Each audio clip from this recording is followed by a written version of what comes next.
젓눈질하기 싫어요.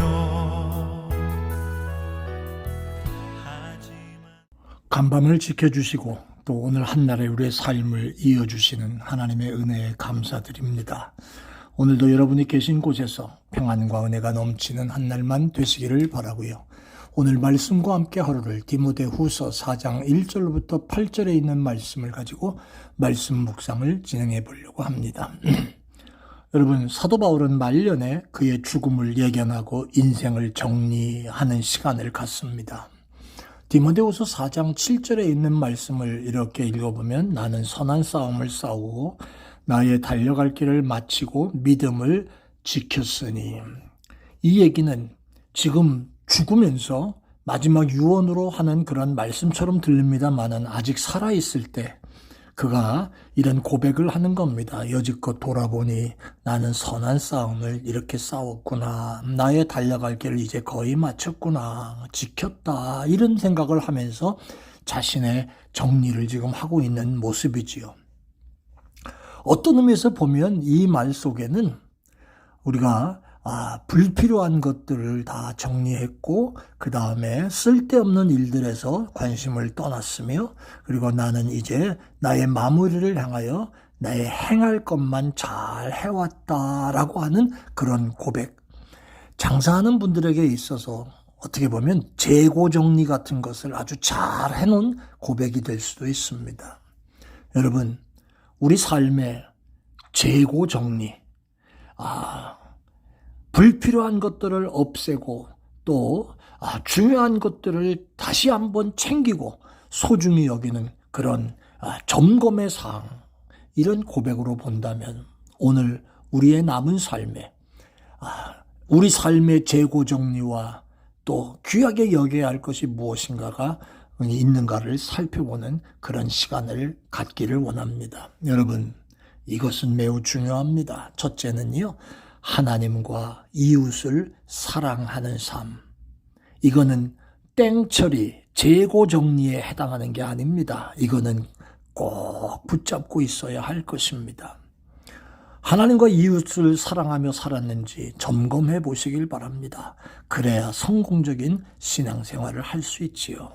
여러분, 입으로는 하나님을 사랑하고 몇십 년, 5살부터 예수 믿었다고 모태신앙이라고 자랑하면서도 말씀대로 살지 못하는 그런 엉터리 같은 신앙 많지 않습니까? 하나님을 사랑해요? 하나님의 계명대로 살아야지요. 요한 1서 2장 3절로부터 5절까지 보면 그의 계명을 지키면 우리가 그를 아는 줄로 알 것이고 그를 아노라 하고 그의 계명을 지키지 아니하는 자는 거짓말하는 자요, 진리가 그 속에 있지 아니하다. 이렇게 기록하고 있지 않습니까? 사랑하는 여러분, 주님을 사랑하는 일, 그리고 이웃을 사랑하는 일, 이것은 재고 정리의 대상이 아닙니다. 꼭 지켜야 할 일입니다. 더구나 더 나아가서 하나님을 사랑한다고 하면서 맡은 일에 나는 얼마나 충성했나, 이것도 귀중한 일입니다. 고린도전서 4장 2절에 맡은 자들에게 구할 것은 충성이라고 말씀하셨습니다. 두 번째, 우리가 잊지 말아야 될 중요한 게 뭐냐 하면 나의 삶은 성령님의 인도함을 받고 있는가라고 하는 겁니다. 이것을 점검해 봐야 합니다. 날마다 우리가 이 사실을 기억해야 합니다. 로마서 8장 14절의 말씀 보면 하나님의 영으로 인도하심을 받는 사람이 하나님의 아들이라 말씀하고 있습니다.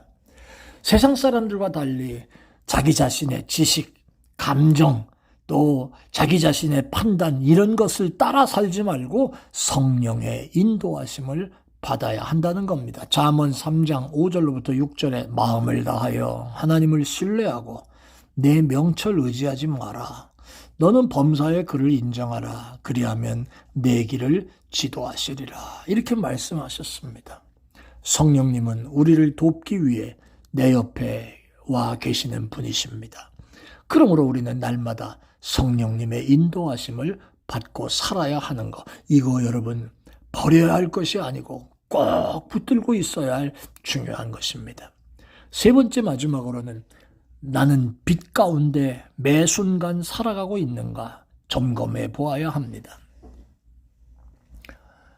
예수 그리스도의 보혈을 통해 새로운 피조물이 된 우리는 삶 속에서 어두움을 제하여 버리고 빛 가운데 살아야 한다는 거지요.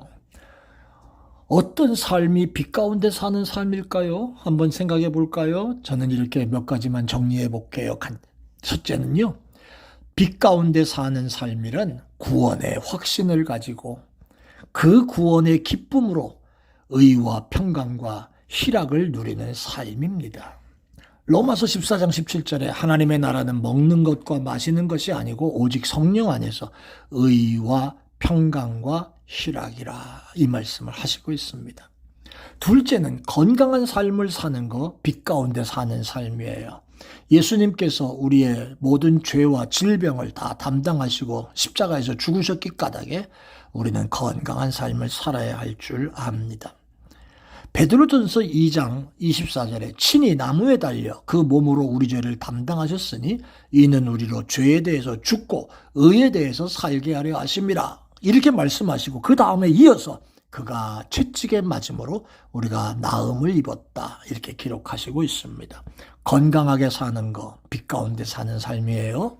세 번째는요, 빛 가운데 사는 삶은 부요한 의식을 가지고 사는 거예요.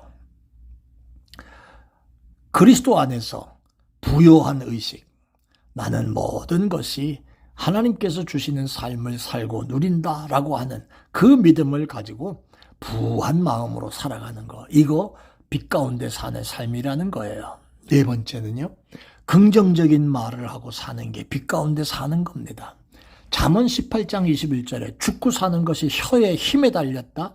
혀를 쓰기 좋아하는 자는 혀의 열매를 먹으리라 라고 말씀하고 있습니다. 여러분, 나는 내가 옳다고 얘기하는 말, 내 생각을 주저리 말할 때도 있습니다만은 때로는 그 말이 다 옳습니까? 어떤 사람에게는 참 미친 소리라고 인정받는 그런 소리도 참 많이 있습니다. 죽고 사는 게 혀에 힘에 달렸는데 신앙생활 오래 했다는 집사, 장로, 권사, 목사들 함부로 말하고 함부로 따지고 함부로 하나님의 영광을 가리면서도 지 혼자 주여 하고 하나님 사랑하는 척하는 이런 못돼 먹은 신앙생활, 이런 것들 우리가 하나님 앞에 잘못된 겁니다. 긍정적인 말을 하며 사는 거, 빛 가운데 사는 겁니다. 적극적이고 창조적인 말을 하고 사는 삶입니다. 자, 저희 집에 제 옷장 속에 제 옷장과 집사람 옷장이 따로 하나씩 있는데 저는 제 옷장을 열 때마다 목사이기 때문에 주로 많이 입는 옷이 양복입니다. 그 일주일에 한 번 입는 거니까 또 뭐 매번 나머지는 전부 집에서 후줄근하게 입습니다. 내 방에 이 옷장에 있는 것 청바지도 몇 벌 있고 뭐 여러 가지 옷들 많이 걸려 있습니다만은 제가 저 옷을 언제 입나, 한 번도 1년이 지나도 안 입는 옷도 있고요. 그런데도 불구하고 그것이 또 버릴 줄 몰라가지고 다 챙기고 끼고 앉았습니다.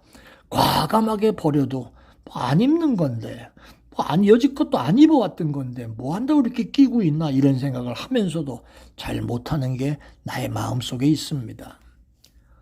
백화점 또 큰 마트 이런 데서 재고 세일, 뭐 특별 재고 정리 이런 시간을 갖는 거 여러분 흔히 볼 수 있지요. 틈틈이 신앙생활에 재고 정리하는 시간을 좀 가져야 합니다. 무엇이 내게 지금 남아있는지, 무엇이 지금 모자란 건지, 가장 중요한 핵심적인 것들은 다 어디다 갖다 놓고 쓸데없는 거, 이 잡다한 것만 챙기고 앉아가지고 이것만 가지고 사는 이런 모습들을 좀 정리할 신앙의 재고 정리 시간을 좀 가져야 합니다. 남는 것은 버리고 모자란 것은 보충하는, 그래야 성공적인 신앙생활을 할 수 있을 겁니다. 우리의 남은 삶, 중요한 것은 부여잡되 불필요한 것은 육신적인 거나 영적인 것, 마음적인 거나 버릴 수 있는 그런 마음가짐도 잘 가질 수 있게 되시기를 바랍니다. 오늘 한 날도 승리하세요. 은혜로우신 아버지 하나님 감사합니다. 성령의 도우심을 따라 나의 신앙의 재고 정리도 잘 할 수 있는, 그래서 성공적인 신앙생활을 할 수 있도록 축복해 주옵소서. 예수님이 기도합니다.